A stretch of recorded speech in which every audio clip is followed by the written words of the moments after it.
కానీ గిడో కాడ ఇద్దరు అక్కలు ఆటోలో పోకుండా మస్తు మొత్తుకుంటుర్రుల్లా.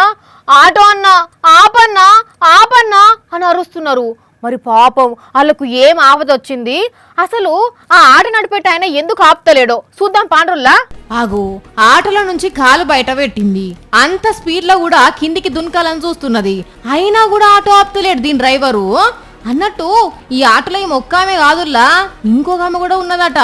అవు బండి మీద పోతున్నోళ్లకు షేయితోని సైగ చేస్తుందంటే ఏదో ఆపత్లనే ఉన్నదని అర్థమవుతున్నది కదా. ఇక మ్యాటర్ ఏంది అంటే, వీళ్ళు ఆటోలో ఎక్కినాక లోపల ఉన్నోళ్ళు కత్తితోని బెదిరించి వీళ్ళ దగ్గర ఉన్న సొమ్ములు దొంగతనం చేద్దామని చూసిర్రట. అరిస్తే కత్తితోని ఒడుస్తామని భయపెట్టిర్రట. అయినా కూడా ఈమె ఇట్లా రన్నింగ్ ఆటోల నుంచి దునుకుదామని చూస్తే రోడ్డు పుంట పోయేటోళ్ళు ఆటోకు అడ్డం తిరిగి కాపాడినరు. దగ్గర 1/2 కిలోమీటర్ దానిక గిట్లనే పోయిర్రట. పంజాబ్ రాష్ట్రం లుధియానాలా అయింది ఇది. కానీ చూసిన రానుల్లా దొంగ బద్మాష్ గాళ్ళు ఎట్లా బరిదెగిస్తున్నారో. 3-4 రోజుల కింద కరీంనగర్ లో ఒకడు దొంగతనం చేసేందుకు బురకాయ వేసుకొని ఆటోల బాత్రూంలకు పోయిండు.